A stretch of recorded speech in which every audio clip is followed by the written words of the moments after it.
Tetapi ringkasnya mengenai atau menyikapi badal umroh ini, dan memang tidak dipungkiri di lapangan ada dua pendapat, ada yang membolehkan, ada yang tidak membolehkan. Tapi kalau saya lebih cenderung kepada yang tidak membolehkan berdasarkan argumen-argumen ya. Yang pertama, seperti dalam hadis disebutkan bahwa inna asdaqal hadis kitabullah wa khairul huda huda Muhammadin sallallahu alaihi wasallam. Jadi sebaik-baik perkataan adalah kitabullah Al-Qur'an, dan sebaik-baik petunjuk adalah petunjuk Nabi Muhammad sallallahu alaihi wasallam. Itu pertama ya, yang mesti menjadi landasan dalam masalah ini atau badal umroh ini. Yang kedua, Nabi sallallahu alaihi wasallam beliau melaksanakan umroh itu sebanyak 4 kali. Yang pertama tahun ke-6 cuma gagal kan, karena Nabi tertahan di Hudaybiyah. Kemudian tahun ke-7 itu sukses, yang disebut dengan Umratul Qadiyah atau Umratul Qadha. Yang ke-8 pada saat terjadi penaklukan kota Mekah, Nabi melanjutkan mengejar kaum separatis sampai ke Hunain, dan terjadi perang Hunain. Setelah aman terkendali, perang ini dimenangkan oleh kaum muslimin.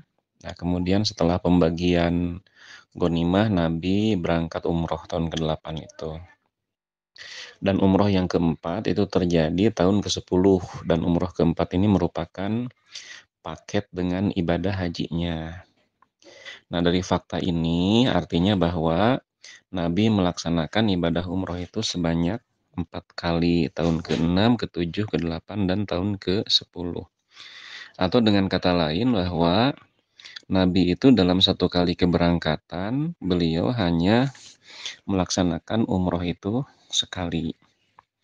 Nah, kemudian yang ketiga, pada saat Nabi menunaikan ibadah haji, dan jamaah yang ikut ketika itu ada 100.000 orang kurang lebih, dan semua istri Nabi yang berjumlah 9 dibawa, termasuk Aisyah.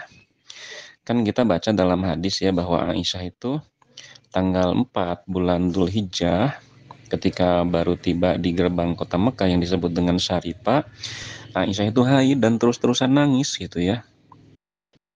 Nah, karena dia berpikir gitu, yang haid itu sudah total saja tidak boleh haji. Maka Nabi bersabda, if'ali ma yaf'alul haj ghairu an la tatufi bil bait. Dan ternyata Siti Aisyah itu sampai tanggal 8 bulan Dzulhijjah, pada saat semua jamaah mesti meninggalkan Mekah menuju Mina, masih belum bersih haidnya. Nah, tetapi tetap Nabi memerintahkan kepada Aisyah untuk mandi, kemudian mandi ihram ya, untuk berangkat ke Mina bersama jamaah haji yang lain. Dan Siti Aisyah ini baru bersih haidnya itu tanggal 9 bulan Dzulhijjah pada saat wukuf di Arafah. Artinya Siti Aisyah itu haidnya selama 6 hari. Nah, kemudian pada saat kepulangan, Siti Aisyah menangis lagi dengan mengatakan bahwa kalau orang lain pulang ke Madinah itu dengan membawa 2 pahala, 2 keutamaan, pahala haji dan pahala umroh, sementara aku ini kan hanya sebatas membawa 1 pahala. Nah, maka Nabi Shallallahu alaihi wasallam menyuruh kepada Aisyah untuk pergi ke Tanim. Dan Nabi menugaskan adiknya yaitu Abdurrahman untuk menemani Siti Aisyah. Sabda Nabi, pergilah engkau ke Tanim dan umrohlah, sebagai pengganti umroh yang sebelumnya tidak terlaksana karena haid itu. Maka berangkatlah Aisyah itu untuk umroh dari Tanim. Nah, ini yang seringkali orang salah kira bahwa umrohnya Aisyah dari Tanim itu adalah umroh kedua. Padahal sebenarnya kalau kita cermati itu bukan umroh kedua, tetapi umroh sebagai pengganti dari umroh yang sebelumnya tidak sempat terlaksana karena terhalang oleh haid.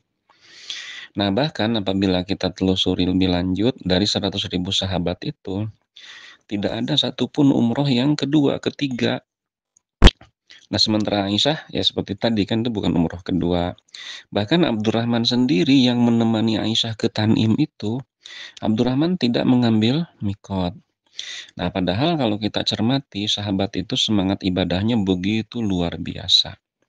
Tetapi ternyata dari 100.000 sahabat Nabi yang ikut haji bersama Nabi ketika itu, tidak ada satupun sahabat yang melakukan umroh berulang dalam satu kali kedatangan.